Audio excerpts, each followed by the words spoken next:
7 मार्च 1955 शिमला हिमाचल प्रदेश में जन्म होता है एक लड़के का। एक लड़का जिसकी रूट्स तो ऐसे कश्मीरी पंडित फैमिली से बिलोंग करती, पर क्योंकि उनके पिता वन विभाग में एक कर्मचारी थे तो उनकी पूरी फैमिली शिमला में सेटल थी। वो बचपन से ही पढ़ाई तथा स्पोर्ट्स में एक एवरेज स्टूडेंट रहे, पर उनकी पूरी फैमिली चाहती थी कि वो बड़े होकर एक कुछ सरकारी पदाधिकारी बने। पर उनकी मंजिल तो उनका इंतजार कहीं और ही कर रही थी। पर मंजिल तक पहुंचने का यह सफर बहुत कठिन रहा, बहुत सारी कठिनाइयां उसमें भरी रही। पर वो कहते हैं ना कि देर आए दुरुस्त आए। बहुत सारी कठिनाइयों को पार करने के बाद और बहुत लंबे इंतजार के बाद जब वो अपने मंजिल को प्राप्त करते हैं तो वहां पहुंचते हैं उन्होंने अपना डंका बजा दिया और सबको बता दिया कि the star is born today. तो दोस्तों, वीडियो में आगे बढ़ने से पहले अगर अभी तक आपने हमारे वीडियो को लाइक नहीं किया तो प्लीज वीडियो को लाइक करके चैनल को सब्सक्राइब जरूर कर लीजिए और बेल आइकन को जरूर दबा दीजिए ताकि आने वाली ऐसी और मजेदार वीडियोस की अपडेट आप तक सबसे पहले पहुंच जाए। तो चलिए वीडियो शुरू करते हैं। दोस्तों, हम आज बात करने जा रहे हैं बॉलीवुड के एक ऐसे अभिनेता के बारे में जिन्होंने कि जो भी रोल किया उसमें जान डाल दी। जब भी अच्छे व्यक्तित्व को दर्शाया तो मानो उन्हें देख के ये लग ही नहीं सकता कि उनसे बेहतर दुनिया में कोई और हो सकता है। और जब कभी भी विलेन के रोल किया तो मानो उनसे बुरा कोई और हो ही नहीं सकता है। जब कभी भी उन्होंने इमोशनल रोल किया ऑडियंस को रोने पर मजबूर कर दिया। और जब वो कॉमेडी के लिए पर्दे पर उतरे मानो हंसा हंसा के सबका पेट फुला दिया। और he is none other than Anupam Kher ji. दोस्तों, अनुपम खेर जी का जन्म 7 मार्च 1955 को हिमाचल प्रदेश के शिमला में होता है। वैसे तो इनके रूट्स कश्मीरी पंडित फैमिली से बिलोंग करती हैं, पर क्योंकि इनके पिता एक वन विभाग में कर्मचारी थे तो इनकी पोस्टिंग शिमला में थी। और यही कारण है कि इनका पूरा परिवार शिमला सेटल हो गया। इनकी माता जी का नाम दुलारी खेर और इनके पिताजी का नाम पुष्कर नाथ खेर है। इनकी शुरुआती पढ़ाई डीएवी स्कूल शिमला से होती है और उसके बाद इन्होंने यूनिवर्सिटी ऑफ शिमला के गवर्नमेंट कॉलेज से अपना ग्रेजुएशन कंप्लीट किया। स्कूल और कॉलेज डेज से इनका इंटरेस्ट पढ़ाई से ज्यादा एक्टिंग की तरफ रहा और यही कारण है कि उन्होंने पंजाब यूनिवर्सिटी से इंडियन थिएटर की पढ़ाई भी की, जिसमें वो गोल्ड मेडलिस्ट रहे और उन्हें एनएसडी में एडमिशन भी मिल जाता है। और फिर वर्ष 1978 में ये नेशनल स्कूल ऑफ ड्रामा से अपना ग्रेजुएशन करके बाहर निकलते हैं और इन्हें लगता है कि अब बहुत आसानी से एक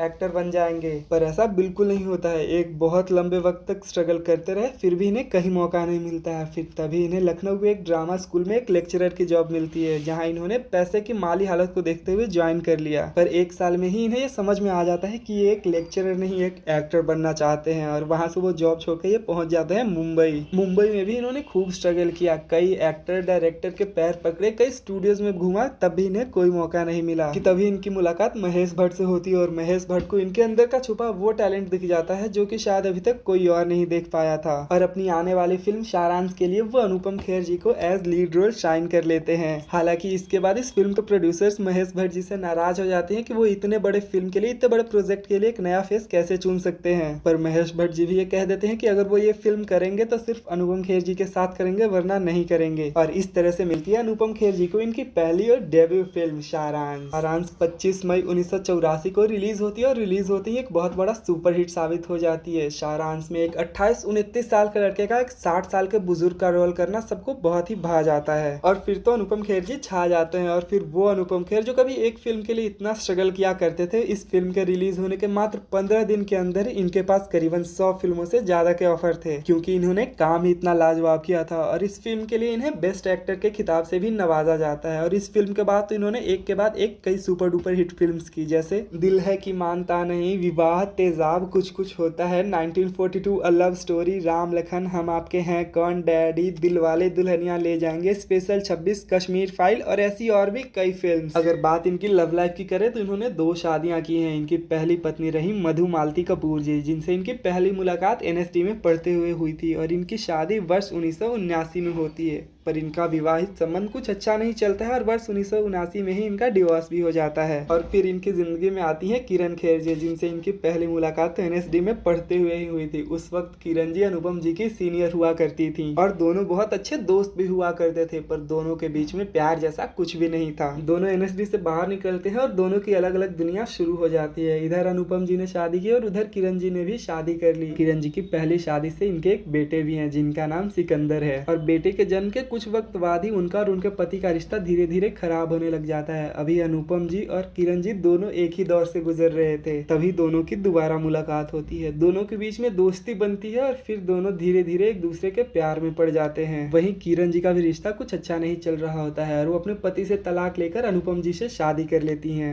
अनुपम जी ने किरण के साथ साथ उनके बच्चे को भी अपनाया और सिकंदर को अपना नाम भी दिया। वर्तमान में अनुपम जी की उम्र 69 वर्ष हो चुकी है और he is still an active actor. भारतीय सिनेमा जगत में दिए गए इनके अविस्मरणीय योगदान के लिए भारत सरकार द्वारा वर्ष 2004 में इन्हें पद्मश्री से और वर्ष 2016 में इन्हें पद्म भूषण से सम्मानित किया जाता है। तो बस यार ये थी कहानी अनुपम खेर जी की। आपको कैसे लगी कमेंट करके जरूर बताइएगा। अगर वीडियो जरा सा भी अच्छा लगा तो प्लीज वीडियो को लाइक कीजिएगा, कमेंट कीजिएगा, शेयर कीजिएगा और ऐसी और मजेदार वीडियोस के लिए चैनल को सब्सक्राइब जरूर कर लीजिएगा। मिलते हैं कल आपसे एक नया वीडियो में, तब तक के लिए stay tune, bye bye, stay safe.